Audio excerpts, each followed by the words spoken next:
by the power of the Lord. Rising higher, standing stronger. Walking boldly in His In every generation, leadership emerges not by chance, but by calling. Among the Nigerian Baptist family, that calling found expression in the life and service of Reverend Dr. Israel Adelani Akanji. His story did not begin in conference halls or presidential offices. It began quietly with a young boy born on the 16th of August 1961 in Bakinladi, Plateau State, to the family of Reverend and Mrs. Adetoro Timothy Akanji of Shepeteri in Oyo State. Was born in Barkinladi, Plateau State, Nigeria. He grew up in a loving and caring environment. As the son of a pastor who is a disciplinarian, he grew up with so many loving people and caring people around him. Adelani is such a lovely boy, well loved by everybody. Growing up in a minister's home meant faith was never distant. At St. Mark's School in Bakinladi and later at the Baptist High School, Jos, he developed a discipline that would later define his ministry. God has called me. He has put His love in my heart. I love my Lord and I love the Baptist Church. I'm very, very proud of being a Baptist. I attended a very great Baptist high school, and it's like a school second to none. I grew up as a pastor's son. I was proud of what we were doing in the Baptist church. We went to places with other young people. They came from their various churches. I was always proud to announce that I was from the Baptist church.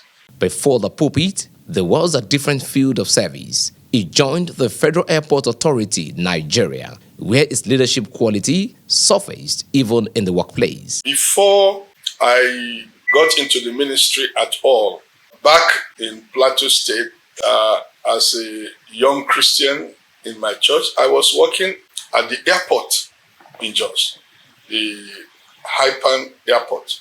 He loved football, played football very well right from the time he was young. On the football field, he captained the team, an early glimpse of leadership that would later guide thousands. But destiny has a way of interrupting comfort. In 1984, after a troubling and unforgettable dream, the direction of his life changed. What had been a quiet stirring became an undeniable call to ministry. Adelani answered the call. The journey of the call led him to the Nigerian Baptist Theological Seminary in Ogbomoso, a place where conviction deepens and character was redefined. In my first year as a diploma student, one of my classmates will always come and tell me, Israel, one day you will become the Baba Akanji of our time. When it is our time, you will become the Baba Akanji. I said, what do you mean by that? He said, no, you like behaving like him. I didn't know anything. He was not part of my Jos experience and everything. So I would say that even in my first year as a student in the seminary, some students started telling me that they felt I was going to one day become the convention general secretary. That was what they used to say. Seminary life was not only about lectures and theological reflection. It was a crucible where friendship was forged, conviction tested, and leadership quietly observed by peers. Reverend Israel Akanji was a role model to many of us young ministers who are in the seminary, who find ourselves to be his PTH classmates. He was a role model to us because he was pastoring CBC and he was coming from Lagos almost every weekend or other weekend. And so it wasn't too long before I realized that he has a lot to offer, us, because he was, give it to him, very brilliant. He was exceptional with his brilliance. And being a pastor's kid, he was down to earth and very thorough. And he dresses very well. And he speaks impeccable King's English. And he has this cursive, missionary cursive handwriting, this American cursive handwriting. And it's still the way he writes till today. He's very intelligent. And because of that intelligence, his school, any school he enters or he entered, they loved him. Because many times he would go and represent his school at competitions. And he was doing very well. Among his colleagues, Akanji stood out not for loud ambition, but for the quiet excellence. Formation shaped him not only intellectually, but spiritually and emotionally. It nurtured him in a combination of firmness and patience, strength and tolerance. Dr. Israel Akanji has been a man of influence and impact. Dr. Akanji has been somebody that is very well known among pastors and members of the Nigeria Baptist Convention. He's always there at every meeting, and when he is in a meeting, you will know that he is there.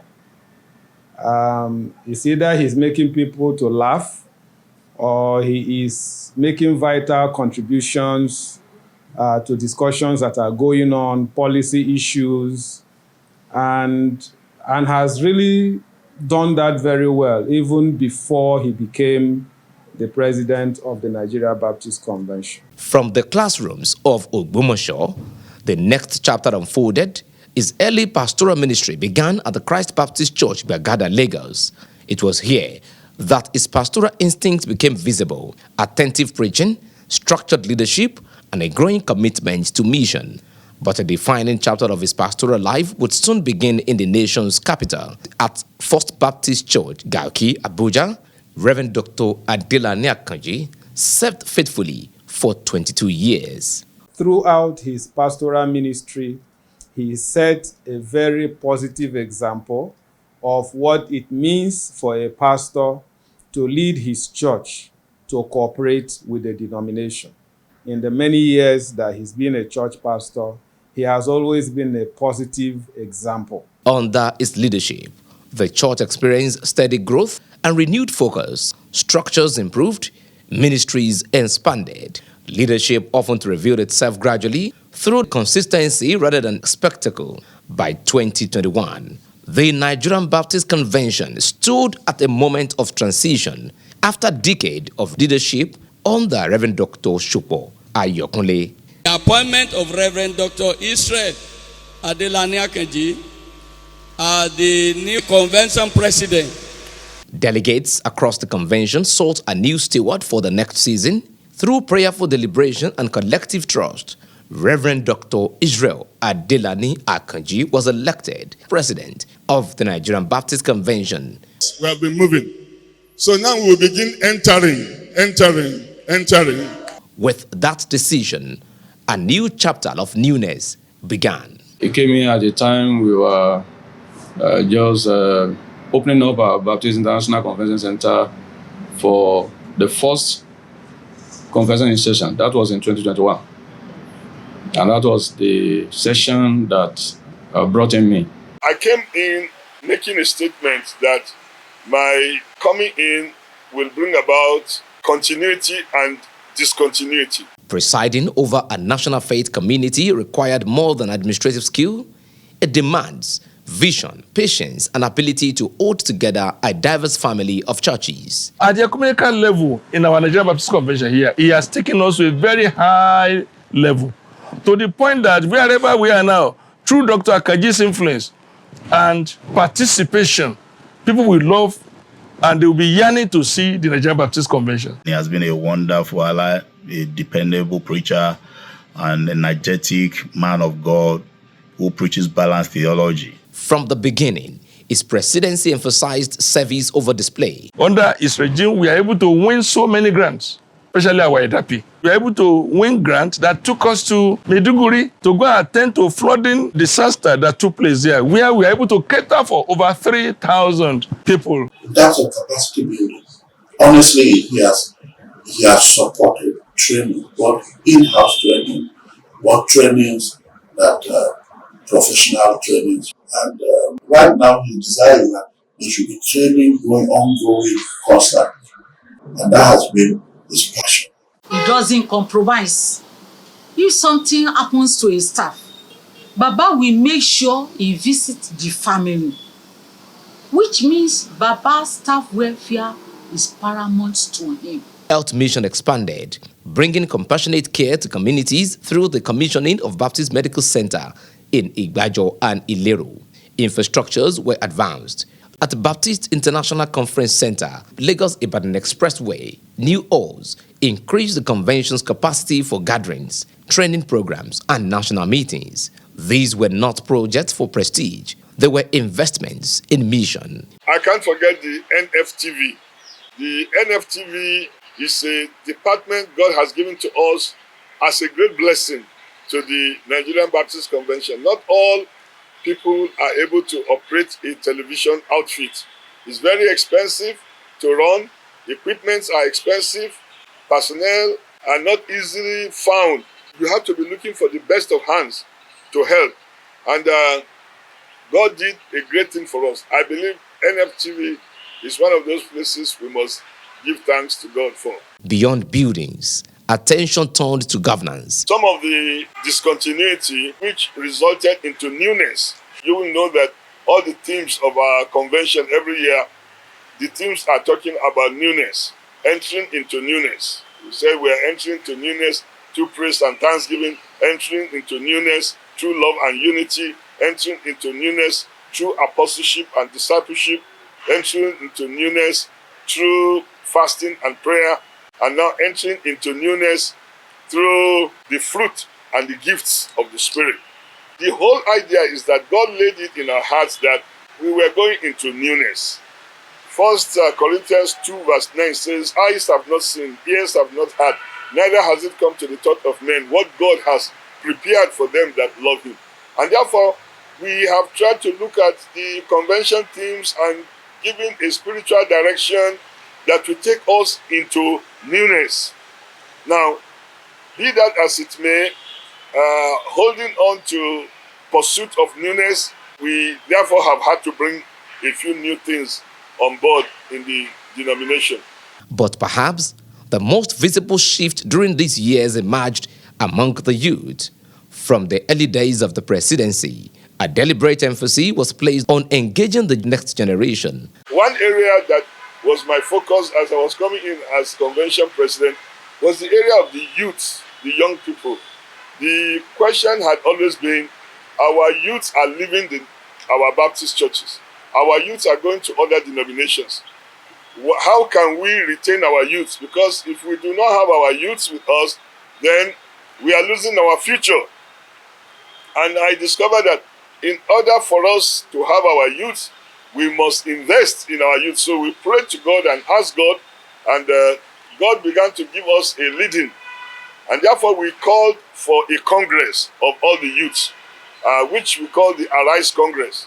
The Arise Congress became a rallying point. In 2023, more than 25,000 young people gathered under one vision, faith, purpose, and leadership. 2 years later, in 2025, the number had grown again. What began as a conference now became a movement. He came with the vision of igniting a movement of Baptist young people for kingdom exploit and global impact. He actually declared that we should gather Baptist young people together, the first of its kind, which became the largest gathering of Baptist young people ever in the entire Baptist World Alliance. What we did was to symbolically take the flag of the convention and hand it over to them and tell them, see, the convention belongs to you. We present to you for the future and growth of the Nigerian Baptist Convention to the ends of the world and to the fulfillment of the assignment in the kingdom of God. We present the flag to you in the name of the Father and of the Son and of the Holy Spirit. It was a declaration that the future of the church belonged to those being prepared today. And during the Arise Congress, we made the young people to lead various parts of the convention program. So the youth now have a sense of belonging. They also know that they fit into our denomination. They also can see that they have a future in our denomination. The vision did not remain with Nigeria. In the United Kingdom, the Eagles Congress brought together Baptist youth in the diaspora. Student ministries were strengthened. Corpus Fellowship also expanded. He realized that we have so many of our young people living in Nigeria and they are cut off from the denomination and even from Baptist ministry. And that was why he also gave us the vision to gather the Baptist young people in United Kingdom, which we were able to do last year, July last year. We gathered Baptist young men in partnership with our brethren, our pastors in the United Kingdom and the Baptist Union of Great Britain, and of course Godly Brain. We're able to gather some of our youth to let them know that even though they are in the diaspora, they are actually there as the ambassador. And that is actually leading to the first ever Eagles Congress. He has helped us to reposition some of our campuses with the support we got from him. And the Baptist Corpus ministry is taking a new phase. In fact, in his own time, by the grace of God, we have just gotten a new apartment for Baptist Corpus in Ibadan. On the continental and global stage, engagement intensified. Dr. Akanji is a man, wherever he appears, he makes sure that he represents the convention very well. In July 2024, Nigeria hosted Global Baptist Leadership in Lagos, which is a moment that highlighted the country's hospitality, organization, and spiritual vitality. 2024 was the first time the annual gathering we hold in Nigeria. For me, that's a great success that God won for us, and it's a success of the entire Nigerian Baptist Convention. During his tenure, successful in bringing about the first economic summit, which was held in November 2024. This has been on our drawing board for quite some years, but eventually we were able to break through that challenge in 2024. It was a great success. 5 years passed quickly, yet leadership is rarely measured by time alone. It is measured by the system strengthened, the life influenced, and the future prepared for. One thing that has served him well is his ability to draw people together.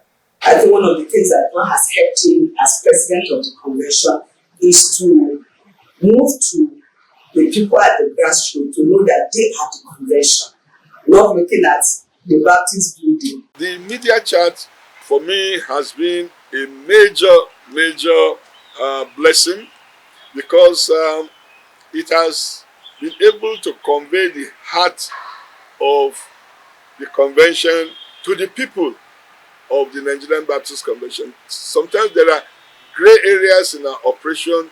There are things that need to be explained. There are things that people are confused about. And you know, the world we are in now is a world of technology. He has had to manage a few crises, just like any other convention general secretary or convention president has had to do. But one thing that has really helped him is that ability to draw people together, to work together with people, a large heart to overlook even offenses and to say, let us work together. It has really helped him. I have been challenged in the Baptist church. I have even been taken to court by some people in the Baptist church. But for me, that's not sufficient for me to say, because I have had this, then no. I've loved the Baptist church more. For Reverend Dr. Israel Adelani Akanji, these 5 years represent more than a tenure, but a reflection of the season of leadership. The president has been able to ensure that we consolidate on where we are coming from. Even though he came in with the slogan of continue and discontinue, but we discovered that we were able to continue most things, even than the discontinue. We were able to continue most things, and it added a lot of value to our system. When the record of this chapter is written, it will not be simply a recall of office he had. It is a remembrance of responsibilities he carried, the faith with which he carried it. So I've had challenges, but in the midst of it, like I've said, I've gone from strength to strength. I've moved from glory to glory. I've been blessed by the Spirit of God. My opportunities to serve Him have not decreased. They have only increased. For in the end, faithful stewards are never forgotten. God bless the Nigerian Baptist Convention. God bless Reverend Dr. Israel Adelani Akanji. God bless the Federal Republic of Nigeria. Bringing newness, bringing glory. We will tell the gospel story. Nigeria Baptist, lift him high. Let his banner fill the sky. Bringing healing, bringing fire. Taking worship higher and higher. With one faith and one accord, we declare Jesus is Lord. Entering into newness through the fruit and the gifts of the Spirit. Entering into newness through fasting and prayer. Entering into newness through discipleship and apostleship.